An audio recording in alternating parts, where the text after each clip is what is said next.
और बच्चों कैसे हैं आप सब। आज इसके पहले हम लोगों ने पढ़ा था थेल्स प्रमेय क्या है, और थेल्स प्रमेय पर आधारित मैंने कुछ उदाहरण द्वारा आप उसका अनुप्रयोग आपको समझाया था। आज हम पढ़ेंगे कि थेल्स प्रमेय का विलोम आपका प्रमेय 2 है। अब अगर हम किसी प्रमेय को पढ़े हैं तो हम उसका विलोम भी लिख सकते हैं। थेल्स प्रमेय क्या था कि अगर किसी त्रिभुज में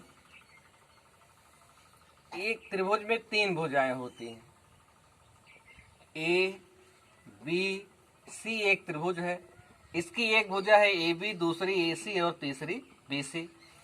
किसी एक भुजा के समांतर अगर एक रेखा खींची जाए तो यह शेष जिसके समांतर, देखो इसके समांतर खींची गई है, तो शेष 2 भुजाएं कौन बची, ए बी और ए सी। इन्हीं भुजाओं को यह समान अनुपात में बांटती है।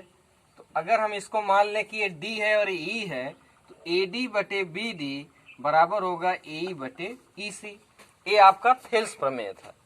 लेकिन अगर मैं इसका उल्टा लिखना चाहूं तो कैसे लिख सकता हूं, उसके लिए मैं आपको ट्रिक बताता हूं। इस प्रमेय में जो दिया है उसको सिद्ध करना में कर दो, और जो सिद्ध करना है उसको दिया है में कर दें, तो प्रमेय हमारी उलट जाती है। दिया सिद्ध क्या करना था, देखिए हमको सिद्ध करना था कि ए डी बटे बी डी जो भुजा का अनुपात है यह इस भुजा के अनुपात के बराबर है, तो ए बटे ई सी। इसको दिया है में कर दो, तो प्रमेय 2 क्या बनेगी कि किसी त्रिभुज में यदि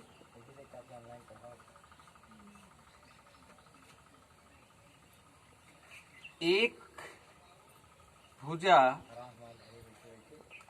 ऐसी खींची जाए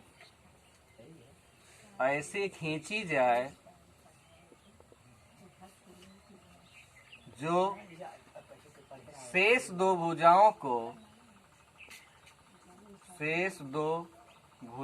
को समान अनुपात में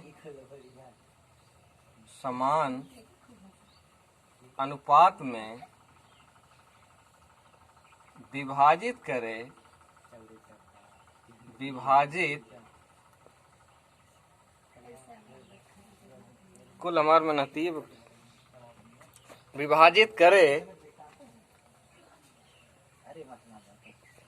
तो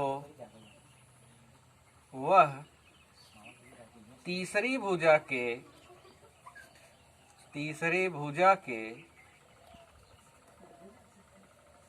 समांतर होती है।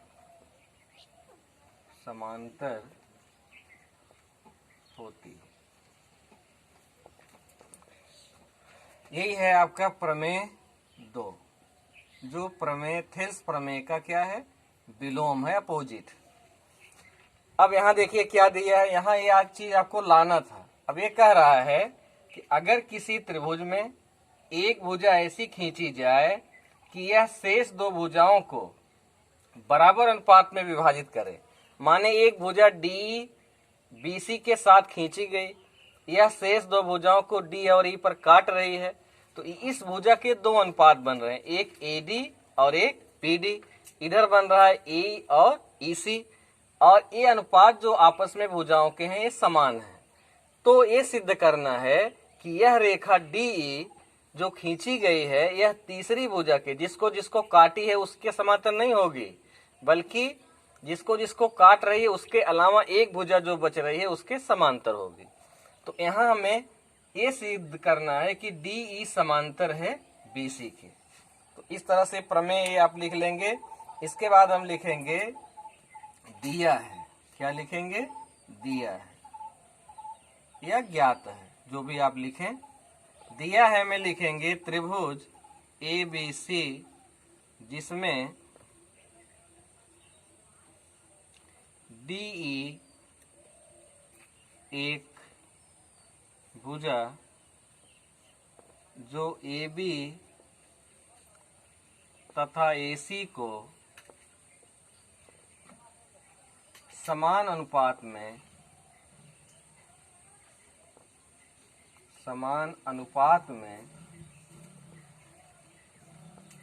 विभाजित करती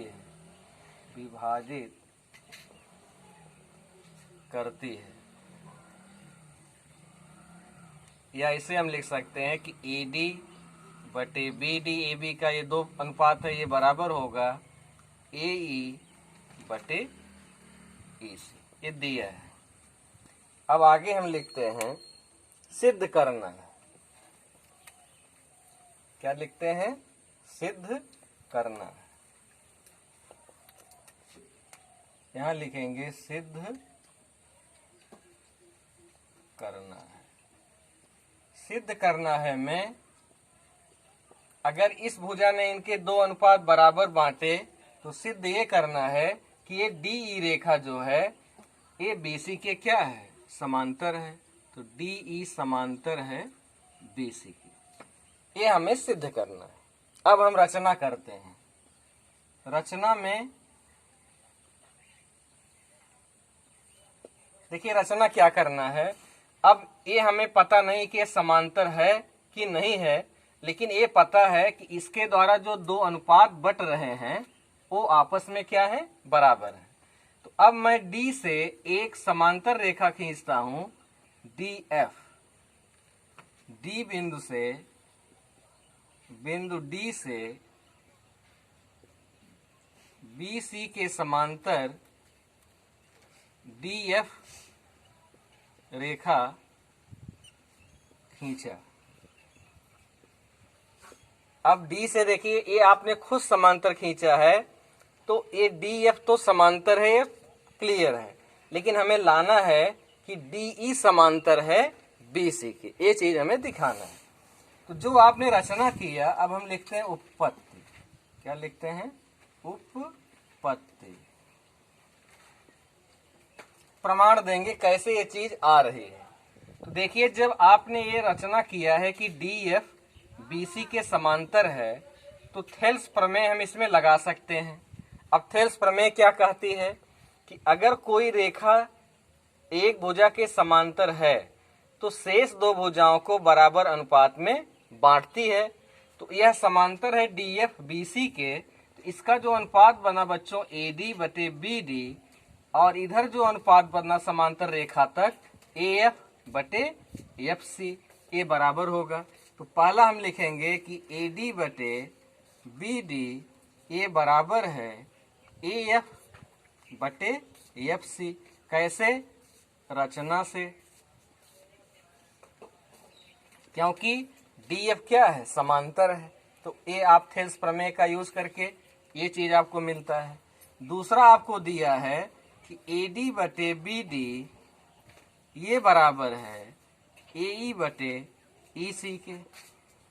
तो ये भी आप लिख सकते हैं। इसका नाम दे देंगे इक्वेशन नंबर 1, इसका नाम दे देंगे इक्वेशन नंबर 2।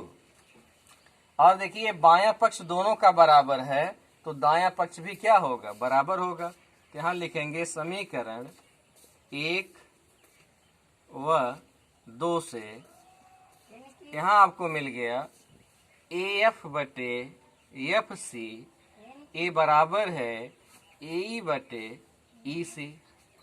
समीकरण नंबर 3।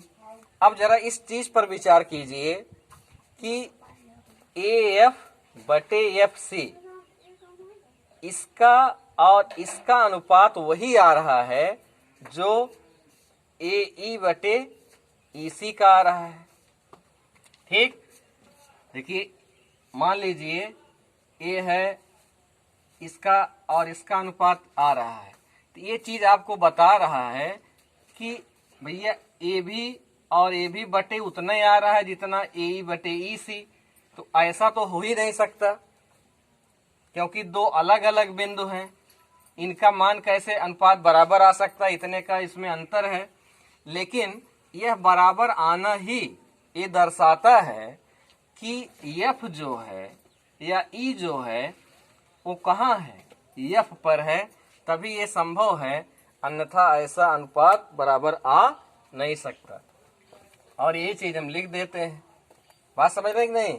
देखिए यह बटे यह और यह बटे यह बराबर आ रहा है, जबकि यहाँ अलग अलग बिंदु है, इतना गैपिंग है। इसका सीधे अर्थ है कि ऐसा बराबर आना ही ये बता रहा है कि जो बिंदु ई अलग है वो अलग नहीं है, बल्कि ई कहाँ है, यह पर ही है, इसलिए ऐसा आ रहा है, नहीं तो कदापि ऐसा संभव नहीं है। तो यहां हम लिखते हैं अर्थात बिंदु ई तथा एफ समपाती है। क्या है? समपाती है, या इसको कहते एक पर ही है। जब ई और एफ समपाती हैं तो इसलिए हम एक कह सकते हैं कि अगर ई भी एफ पर आ गया तो डी एफ समांतर था, तो डी एफ जो है ये समांतर है बी सी, और इसलिए डी ई समांतर होगी बी सी, और यही आपको क्या करना है? सिद्ध करना है। इत सिद्धम। इस तरह से प्रमेय आपकी सिद्ध हो जाती है। ठीक, तो इस तरह से हमने सीखा कि प्रमेय का क्या है। प्रमेय दो थेल्स प्रमेय का विलोम है। फिर से मैं समझा देता हूं एक बार ताकि अच्छे से समझ जाएं कि यदि किसी त्रिभुज में एक रेखा ऐसी खींची जाए जो शेष दो भुजाओं को बराबर अनुपात में विभाजित करे, तो वह रेखा तीसरी भुजा के समांतर होती है। इसको थोड़ा और क्लियर कर देते हैं। जैसे मैंने एक डी रेखा खींची, अब यह रेखा इस भुजा के दो अनुपात बनाती है और इस भुजा के ए और इसी अनुपात बनते हैं। ये दोनों आपस में क्या है? बराबर है। तो अगर ये अनुपात बराबर है तो जो ये रेखा खींची गई है डी, यह जो है तीसरी भुजा के, अब इन दोनों के अनुपात बन गए तो तीसरी कौन बची? बीसी। तो यह भुजा जो है यह बीसी के क्या होगी? समांतर होगी। तो दिया है त्रिभुज ए बी सी जिसमें डी ए बी और ए सी को बराबर अनुपात में विभाजित करती है, या इसको हम लिखते हैं ए डी बटे बी डी बराबर ए बटे ई सी। सिद्ध करना है कि यह रेखा डी ई समांतर है बी सी के। तो रचना हमने किया, बिंदु डी से बी सी के समांतर एक रेखा डी एफ खींचा। ठीक, अब आप जानते हो उपपत्ति में कि अगर ये समांतर है डी एफ बी सी के, तो थेल्स प्रमेय कहती है कि अगर यह समांतर रेखा है और शेष दो को अलग अलग बिंदुओं पर काट रही है, तो इनसे दो अनुपात जो बने ए डी बटे बी डी बराबर ए एफ बटे एफ सी, ये बराबर होंगे।